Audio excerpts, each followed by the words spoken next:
With Craig Roberts. He's the host of Northern California's longest-running conservative talk show. He's a man with a message, a conservative with compassion. He's Lifeline's own Craig Roberts. Good afternoon and welcome. It's a Friday, and aren't you glad for it? Craig Roberts with you on this Friday edition of Lifeline, and we lead off today with a look at the top stories of the week and their impact on your life. Of course, one of the big news stories that everybody is talking about around the water cooler today was yesterday's debates. The 10 leading candidates for the Republican nomination in the 2016 election faced off last night for the first time. And I guess like any debate, there were plenty of moments where there was some greatness. There were plenty of times that were pretty awful. And this time out, there were also plenty that were just downright bizarre. I've been challenged by so many people, and I don't frankly have time for total political correctness. We came in, we balanced an $11 billion deficit on a $29 billion budget by cutting over 800 programs in the state budget. We brought the budget into balance with no tax increases. In fact, we vetoed 5 income tax increases during my time as governor. He buys and sells politicians of all stripes. He's already, he's already hedging his bet on the Clintons, okay? The thing that is probably most important is having a brain and to be able to figure things out and learn things very rapidly. So, experience comes from a large number of different arenas. It's time that we recognize the Supreme Court is not the supreme being, and we change the policy to be pro-life and protect children instead of rip up their body parts and sell them like they're parts to a Buick. Wow, just a few highlights from last night's debates, and as we lead off the program, a conversation with constitutional lawyer, writer, and reporter Joe Murray. Joe, plenty of substance last night between the two debates, but also plenty of snarkiness. Yeah, it is. I mean, where to begin? Let me break this down for the listeners here, and I'll start with the primetime debate. I think you had a couple of clear winners. I think, I'm probably going to go against conventional wisdom and say Donald Trump did win, as did, I think, the big winner was John Kasich. I think those two had a really, really good night. I think that Senator Ted Cruz, when he was given time and opportunity, did very well. And I think that the one in the non-primetime debate, Miss Carly over there, she was probably one of the best ones of the whole entire night, and it's a shame she wasn't on prime time. But let's break this down a little bit. I think the most interesting part of this campaign was the very beginning, when Bret Baier asked that question about whether or not anybody would, basically who would pledge not to go third party if they don't get the nomination. Donald Trump, of course, was the only one that said he would not. And that got a mixed response. And I think Trump was right in doing so. Let me get that straight. I think he was right because I know we were talking off the air. How many times has the Republican Party told conservatives, both fiscal and social conservatives, trust us, vote with us, we got your back, and as soon as they take our vote, they toss us over like yesterday's newspaper. So I think Trump is very right. How can he pledge to support a nominee he doesn't know exists? What if that nominee is Jeb Bush, who supports Common Core, who is very much flirting with amnesty? These are issues that Donald Trump does not support. So I don't think Donald could just make that blanket assessment. Where I think he went wrong was he didn't explain it well enough. He had a perfect opportunity to say why he would not make that pledge, and he could have made a contrast with Jeb Bush, but I think he was playing it a little bit safe in the beginnings of that debate, and he didn't hit as hard as I think he could have. Now, that changed as the night went on, and that brings me to our grand loser, who I think was Rand Paul. Rand Paul just got beaten up left and right. I mean, if it wasn't Chris Christie, it was Donald Trump. And where I thought Rand Paul might have had a glimmer of hope when he made that little snippet at Christie about hugging Obama, Christie was able to pivot right back and say, look, at it all, Carly did really great, and I think she's going to replace Rand Paul in the next debate, being on that primetime stage. What is your thoughts in terms of how it was handled by the various participants in the moderator seat? One thing that kind of occurred to me, and I'll put the disclaimer out there for listeners, I'm not a Trump supporter.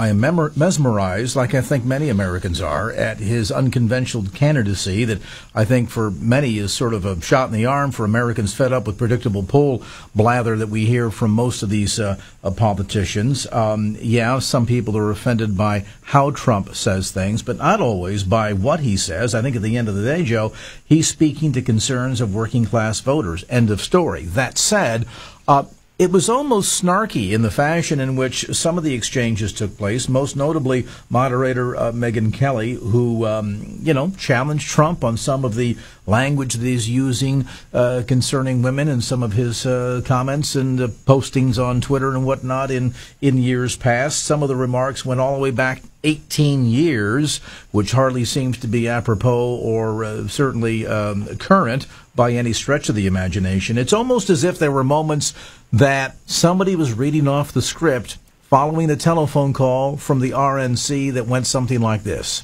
Do everything you can to torpedo this guy's candidacy. What do you think about that? I think you're 100% correct, and that's why I think Trump is the big winner. The reason I think he's a big winner is first he came out and he had the persona. He did remain true to himself. Now, I will say that first question got him a little unnerved, but he was able to come back and do what he does best, which is command the stage. And Craig, you and I both know it's hard to command the stage when you have 9 other mouthpiece up there trying to clamor for time too. He did a good job. If you notice the questions that he was asked, they were largely personal questions, whether it be about the women or his bankruptcies. They didn't give him a lot of time to get into policy questions. They didn't even talk to him about the whole Iraq deal, and he was able to interject and say, hey, look, guys, I was the only one on this stage back in 2003 that said, don't do it. Don't go into Iraq. It's a bad deal. And they didn't give him that opportunity. And I think the reason is because I do believe that there are some in both the media and political establishment that view him as a threat. He has taken conventional wisdom and tossed it aside. He is not able to be purchased by the RNC or any of its donors because he can self-fund his campaign. And what they wanted to do was see him crash and burn because everything else, Craig, look, they've tried to nail him with the Hispanics. They tried to nail him with John McCain. They've tried to nail him with connections to the mob. They've tried to nail him with allegedly raping his ex-wife who came out and said, Ivana said, he didn't do it. They have thrown everything in their power at him to try to stall his rise in the polls, and it's not working. So they needed to tank him at this debate and make him come off looking like a buffoon. He didn't. He came off good. Now, where I think he's going to have to improve is he's going to have to start intertwining his showmanship with some substantive policies. Now, I will say that he didn't have the opportunity to do so last night because of the nature of the questions, but it's going to be imperative in the next few debates that he start getting in command of those issues and start drawing more people to his tent. But you are 100% correct. I think Megyn Kelly, she was a hack last night. She was not very professional at all, and I think that the way she treated Trump was quite rude, and I think it's completely disingenuous for her Fox friends over there to be whining that Trump was rude to her, and I think one of them actually said he wasn't gentlemanly like. Well, look, if we're supposed to be equal and we're supposed to all have the same weight, then Trump should be able to treat her like he would have treated Chris Wallace or Brett Baer if he'd asked that same question. I think Trump was 100% correct in playing tough with her because it was a really lousy question. Well, at the end of the day, I think the one thing that we're so frustrated with is the fact that politicians always focus on style over substance,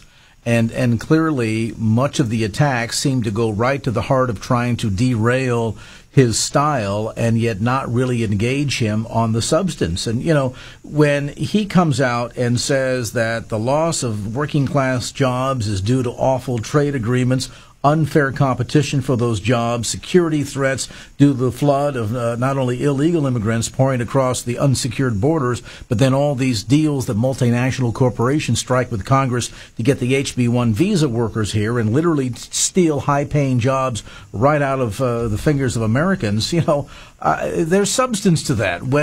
When Trump says that our enemies laugh at us, our friends can't rely on us, China is outpacing our military superiority, Putin thumbs his nose at us, ISIS seizes territory that our sons and daughters die to liberate, Iran gloats over the idiotic and ultimately catastrophic nuclear deal the White House caved on, and our friends in Israel shake their heads at our betrayal. Is it any wonder that in spite of the fact that Trump is rough around the edges, he's honest about the fact that he's rough around the edges, but he's speaking to issues that resonate with the American voter?